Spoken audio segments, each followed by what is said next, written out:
Welcome to the 1 Minute Preceptor podcast, brought to you by Med School Coach. Each episode, get clinical rotation advice and tips to prepare for your externships in healthcare. We interview preceptors and physician educators who will prepare you for your rotation and improve your clinical experience. Now, here's your host, Chase DeMarco. Hello and welcome back. We had a bit of technical difficulties during the recording of this episode, so I did not do a proper introduction, and I realized that afterwards, so I want to do that now. For today's episode, we have Dr. Faustine Ramirez, and she is a tutor with over 10 years of tutoring experience, and she also scored in the 90th percentile on her STEP exam, so she has a lot of experience in studying for the steps, for the shelves, and has a lot of useful information for just clinical medicine in general. And that's something that we should all be interested in, especially as Step 1 goes past fail. There's going to be a lot more focus on Step 2 and your clinical work. So in this episode, we're going to cover a lot of that. And I kind of lean towards her being a bit of a study guru because she does have some advice that I hadn't really thought too much about, and that could be very useful for you, the audience. So please enjoy this episode with Dr. Faustine Ramirez. So I'm glad to have Faustine on today, and we're going to cover some topics that we don't cover as much. Usually we focus on the clinical education and the clerkship aspect of it, but not so much on more well-rounded, I would say, focusing also on study tips for Step 2 and for your shelf exams, which we all need to really focus on, especially after Step 1 goes past fail. It's going to be extremely important. So Faustine, I'd like to pass the mic over to you a little bit and just kind of give us a little rundown about your experiences with your tests and with tutoring and what we're going to learn a little today. Yeah, thanks so much for having me. So my name is Faustine Ramirez, and I'm a second-year resident in pediatrics at UCSF. I was also at UCSF for med school and have been working with Med School Coach for about 3 years now, tutoring for both Step 1 and Step 2, although I have to admit Step 2 is my favorite. It's more clinical, it seems more relevant, and it's a lot easier to study for, I've found. So in terms of my experience with studying and tutoring for Step 2, I really like to take an approach from the very beginning of third year. I think it's really important to start thinking about this exam as early as the very first rotation. It seems like a long ways away, but for Step 2, we don't have as many centralized resources as we do for Step 1. I feel like for Step 1, our Bible is first aid. We have this one golden resource that we all use. For Step 2, up to this point, has not really existed. And so what I really recommend doing to the students that I work with, as well as what I did when I was a third-year medical student, is to essentially create your very own study guide or first aid from the get-go at the beginning of third year. And I think of all the things I did as a third-year medical student, that's the one thing that I think was the most valuable, was the most useful in terms of studying for shelf exams and also coming back to Step 2 CK at the end of third year. So this is something with all the students that I work with that I recommend doing if I'm so fortunate to be able to work with them at the very beginning of third year, because sometimes students work with me throughout their third year or even as they get closer to Step 2 CK. And it's always so valuable to have that opportunity to mentor them through that process from the very beginning. And so what I recommend doing essentially is creating a very own study guide as you go through each rotation, using all the resources that you're using to study for your shelf exams, including online med ed videos, UWorld questions, or any other textbooks or resources you're using, and to create files for yourself. So if you're going through your OB-GYN rotation, I have a separate folder for OB, I have a separate folder for GYN, and then I have separate note sheets that are covering a number of topics, for example. So in OB, you might cover labor complications, or you might have a note sheet for abnormal uterine bleeding, and then all the notes that you've taken as you're studying for that shelf go into that note sheet. And it's really useful to study for your shelf, but it's actually a golden resource. By the time you get to studying for Step 2 CK, it's there, it's ready to go. It's your very own personalized first aid, but for Step 2 CK. And I found that it's the most valuable individualized study resource because you've created it yourself. And so that's what I recommend creating for yourself as you're going through third year. And then you can use that as a resource when you're studying for Step 2 CK. And you can also add to it as you go along.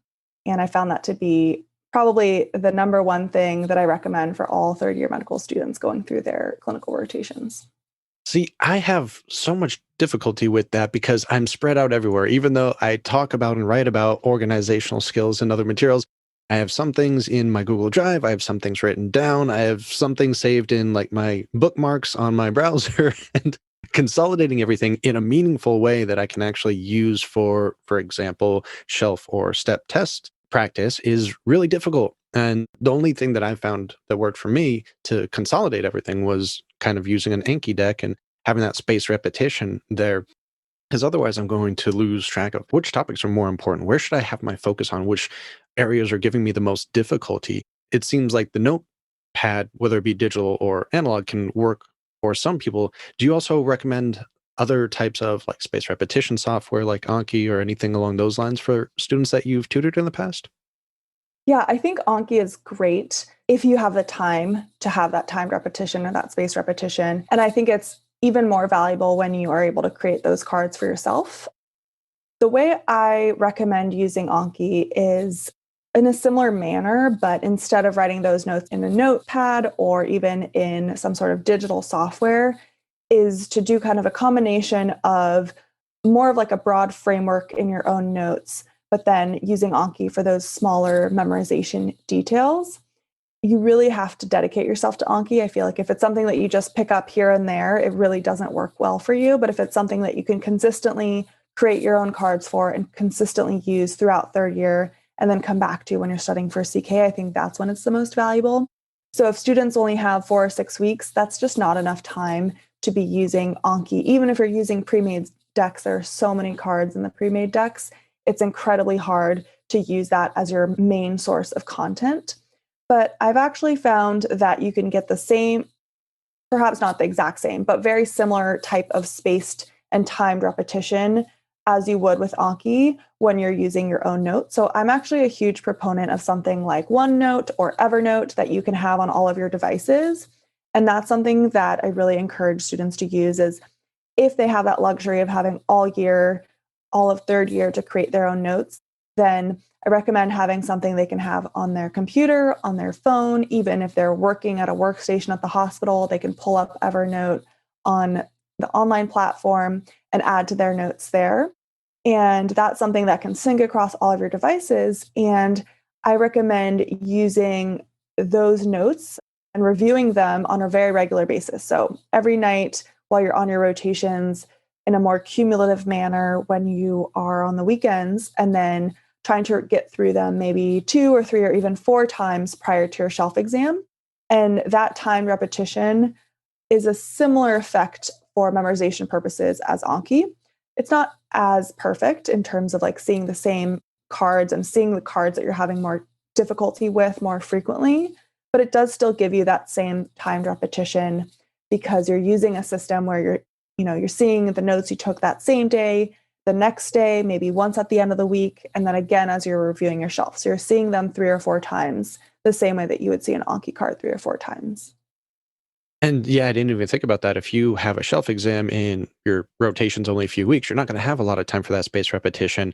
And like you were leading into, there is the notepad aspect of it, whether it be Evernote or OneNote or some other note program, can be very useful for taking down notes anytime syncing across your different platforms. But it doesn't give you that recall that you need to get it right before you flip the flashcard over kind of thing. So do you suggest any sort of mechanism to sort of make up for that? Maybe writing sort of like columns where you have the topic on one side and you're covering up the other side with your hand until you get it right? Or how do you approach that part of it?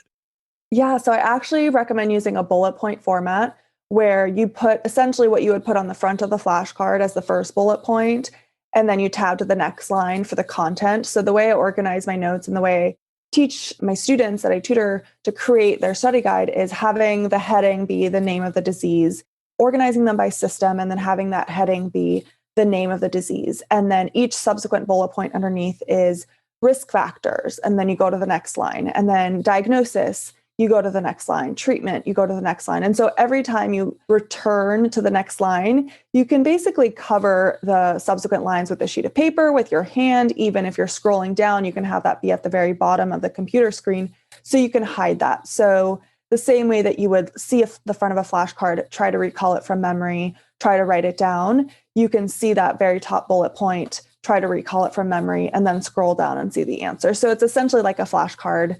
It's just in a typed document or an Evernote instead of being in an Anki deck. And I think one thing that's the most valuable is the Control F function that you have in these types of documents, because you will inevitably do questions on the same topic and you'll feel like, oh, I'm sure I wrote something down about that, or I'm sure I already reviewed that. But it's really hard to find, especially if it's handwritten, where you did that. And so it allows you to organize your notes by disease, by system, and to keep them very organized in that sense. And that is really how Step 2 is organized. It is a clinical exam. It's organized first by system and then by disease process. And all there are overlaps between these systems, it really does require you to know like the key features, risk factor diagnosis, management, treatment, complications for each specific disease. And so that's how I recommend organizing your notes. And I do feel like Anki doesn't really allow you to do that unless you have one card per disease. But it is a great supplement if you have this broader structure or study guide that's organized by disease. And then you can use Anki for those little details that are really hard to memorize. And although we say that Step 2 is easier, I think there are just as many challenging details to memorize for Step 2 as there are for Step 1. And that'll be especially important going forward as we move towards a pass-fail Step 1. Yeah, especially if maybe you didn't do too well on Step 1. So a lot of that foundational memorization is not down solid. So you don't necessarily have all the information to fill in the conceptual framework of Step 2. But I do like that process, and I like the search functionality that definitely helps when you have a lot of material or that you're looking for specifically, or you just need to check up a factoid real quick. That can definitely help significantly. And I know that besides just kind of studying for Step 1 or Step 2 or the shelves, we have a lot of other time that we can study in the hospital or during break or at home, and we need to focus on the patient aspect, the clinical aspect as well. I know you have some tidbits there about how to space out your studies and how to just sort of bring together the whole study aspect once you're in the clinical setting. Yeah, I think it's really essential to both separate and think about your studies differently, both for your actual shelf and step studying and what you're studying in the hospital or in the clinic. And although sometimes those do overlap really nicely, sometimes they don't. And I can't tell you the number of times I've worked with students, or even I felt myself, the discrepancy between what I'm learning in the hospital and what I'm seeing on the boards exams. And so being able to think about those separately is so crucial. So you have what you're learning using UWorld, using online med ed, using your Step Up to Medicine. And that's this knowledge you have to know for the boards. And then there's the knowledge that you're gaining clinically, which a lot of that is not necessarily tested. It's just clinical skills and diagnostic reasoning, clinical reasoning, and that's super important. But then there's also the patients that you're seeing and the patients you're taking care of in the hospital during your clinical rotations. And I feel like it's really essential to study also based on those patients, because those are going to be patients that you will remember for years to come. And when you're seeing a question on hyperthyroidism or SIADH, if you've taken care of a patient with one of those conditions, that's the first thing that's going to come to mind. And sometimes that doesn't overlap perfectly with what you need to know for the boards, but it will provide a really great framework with how to think about that patient. And I think it's very important to do your reading about the patients you're taking care of. And maybe that means learning a little bit more or going into more nuance than you have to know for your shelf exams. But that extra reading you're doing, whether it's using up to date, the primary literature, or just, using your residents and attendings' infinite medical knowledge and asking them about how they would manage a certain patient, I think it's really important to learn from your patients. And I think you can keep that in your notes if it's something that you've learned on up to date.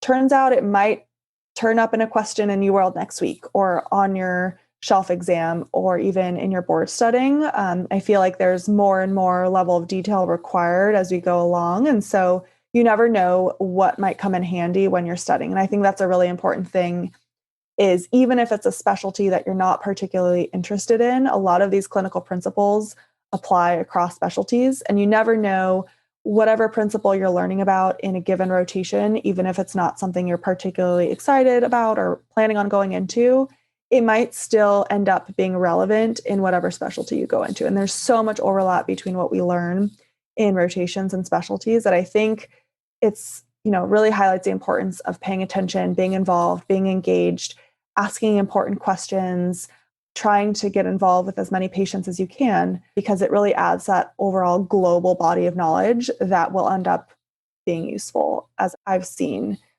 regardless of what specialty you go into. I think one of the mistakes that I made was being so nervous about my shelf exams and step 2 that I didn't necessarily focus as much in certain rotations that I wasn't very interested in.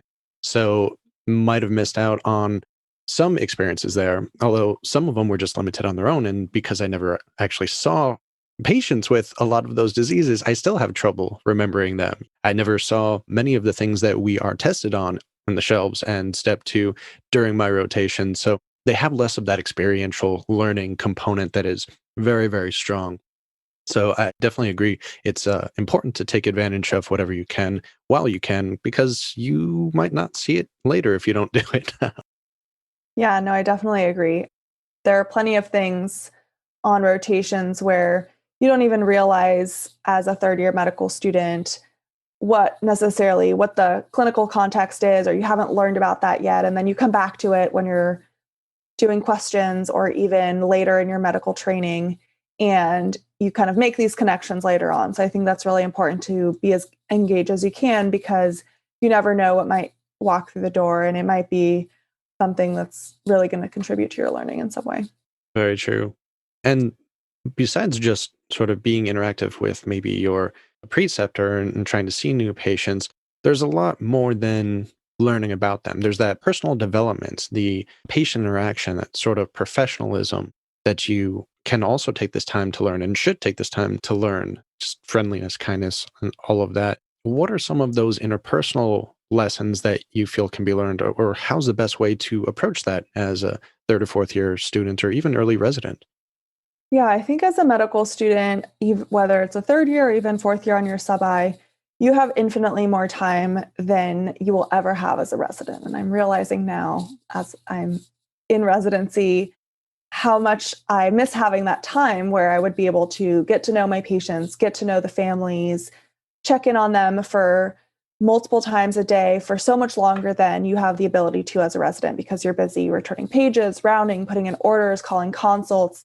And the actual time that you have to spend with your patients is a lot more limited than you imagine when you think about what your career is going to be like as a doctor. Residency doesn't always fit what you imagine. And part of that is because you have a lot of different tasks that you're responsible for, a lot of different responsibilities. And so as a medical student, you have less of those responsibilities. And although it can feel frustrating at times that you don't have that responsibility, you also have the luxury of being able to just be with your patients, spend time with your patients, get to know them. And you can actually be a really valuable asset to your team because of the time that you do have and the ability that you have to make these connections and relationships. So if you have the ability to, I would recommend spending as much time as you can with the patients that you're following. When you're doing your H&P, you're going to be able to take a much more thorough H&P than a resident might, because they're trying to admit 5 patients and you're only admitting 1. And so you might be able to gather more information about the social history or about the pertinent positives or pertinent negatives, or you might be able to gather more family history. And all of those elements are really important for the overall clinical picture. They're also really important for rapport. And you might be the person that patient actually looks to, because they will have the closest connection to you on the entire team. And so they will feel more comfortable sharing things with you, and you might be actually able to get more relevant information than someone else on the team. And so you want to use that role to your advantage. You want to use that as a strength as a medical student, because you have that time to get to know your patients on a more personal level. And that will really be beneficial. Like thinking about pediatrics, for example, as a pediatrician, a lot of our interactions with patients depend on the child's ability to trust us. And you can imagine toddlers or young preschool age kids who have a lot of stranger danger and don't really want to be examined, or don't want a stranger to be poking and prodding them. And so if you have the ability to get to know them, to play with them, for them to start trusting you, then you might actually be able to get the best exam in the entire room, despite being in a room filled with very experienced attendings or supervisors. So these are some examples of the ways that you can make yourself valuable as a medical student on a team and really getting to know your patients well. I think that's great advice. And I mean, now we've covered two very important components of being a student and a resident, and that's studying for your exams and actually gaining the clinical and experiential knowledge that is required to be a good physician later on and a good student now, potentially. But there's another topic that I know we were going to talk about, and that's sort of the personal care aspect. And there is a lot that can go into this. I know you have a lot of advice for this. Why is this so important? And what are some tips that you would suggest that can really help students stay above board? Yeah, I think that's a crucial aspect. I always tell the students that I work with that third year is truly a marathon and not a sprint. And each individual rotation in a way feels like a marathon. And then you put it all together with all of third year and you look back and you're like, wow, that was a really hard year. And it's hard to imagine that jumping into it, but it is such a long year. There are so many expectations as a third year medical student, and you feel continuously pulled in a million different directions, including your clinical responsibilities, your academic responsibilities, starting to think about choosing a specialty, trying to think about all the things you need to do to be able to match next year into the specialty of your dreams, including research, community service, advocacy, engagement in your community, all these things that you feel like you have to be doing all at the same time. So it really is a marathon. And I think it's crucial to make sure to take care of yourself and to do those things that make you happy. And that can be anything. That can be spending time with family, that can be exercising, going to the gym, cooking, reading, whatever it is that makes you happy and makes you feel like a normal human being, which I think as a medical student, sometimes you can easily lose track of, especially when you're so engrossed in the day-to-day in the hospital. So it's so important to just get outside of the hospital, go spend time with friends outside of medicine or people who are not in medicine and just have conversations with them and remember what it's like to not be a medical student for a half day a week or a day a week, whatever it is that you need. I think it's essential to take at least a half day off a week from studying, while at the same time doing a little bit every day. It's kind of this balance of a little bit every day with that balance allows you to be more well-rounded than trying to cram everything in at the very end.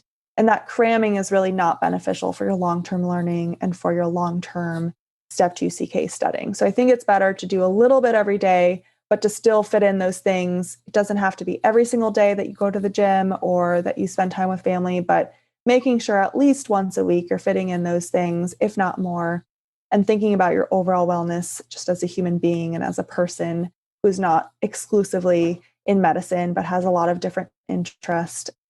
You want to really cultivate those interests and continue doing them, even if you feel like it's at the expense of your studying. In the long term, it's probably beneficial for you. I feel like it's just like the same concept as spaced repetition for studying. You want to do everything a little bit over a long period of time. You don't want to cram before the exam. You don't want to do all of your workouts, like 3-hour workout in one day and then nothing the rest of the week. And building those healthy habits is more stable and more fun. And just, I guess, probably having a routine is also just mentally a good thing to do when you're very, very busy. Yeah, it's so true. And I think these are things you'll carry with you into residency, into your medical career, wherever that may be. It's not necessarily healthy to be cramming for all of your exams. And I think in life, like cramming for things is not necessarily going to be the most productive way to accomplish your goals. And so if you start developing these habits now as a medical student, it's going to be so helpful for you for the rest of your medical career. Definitely agree. Well, you also are a tutor with Med School Coach. So I'm wondering if you have any parting thoughts and then also just where the audience can find out more about you. Yeah, absolutely. I think in terms of third year studying and Step 2 CK studying, I think we're going to see this big transition over the next couple of years as we're going from Step 1, which used to be really the more predominant exam and felt like the score for Step 1 mattered more, towards Step 2 being a number score, whereas previously only step 1 and step 2 were number scores. I think it's going to really go in the right direction in terms of prioritizing the learning that is the most important, which is clinical learning. And that really involves not just studying for your board exams, but also being involved clinically and trying to soak up as much as you can as a medical student. And so I think, my key takeaways for third year are just to be really engaged, no matter the specialty, even if it's something that you don't think you're going to be going into. You never know what those personal connections might lead to. You never know where your performance might lead. Such a small world in medicine. And I think that engagement and just being excited about what you're doing and trying to soak up as much as you can as a medical student will really serve you well. And I feel like it will help you for your learning across all fields. And I can't stress enough learning from your patients, doing a little bit of reading on your own about your patients, and seeing how that merges with the clinical learning that you need to do for boards. And marathon, not a sprint, is one of the most important things. And I can't stress that enough. In terms of where you can learn more about me, the Med School Coach website, I do step 2 and shelf exam tutoring, and I would be more than excited to work with any of you and to share my insights and tips and tricks. So that's where you can learn more about myself and Med School Coach and the tutoring services that we offer. Perfect. And I think we can put some links in the show notes, and including your personal link, so they can come and contact you if they have any questions about just the topics we've discussed so far. And I just want to thank you, pediatric residents, and our resident study guru, Dr. Faustine Ramirez. Thank you so much for coming on and sharing your advice with us. Yeah, thanks so much for having me. This was really a great experience.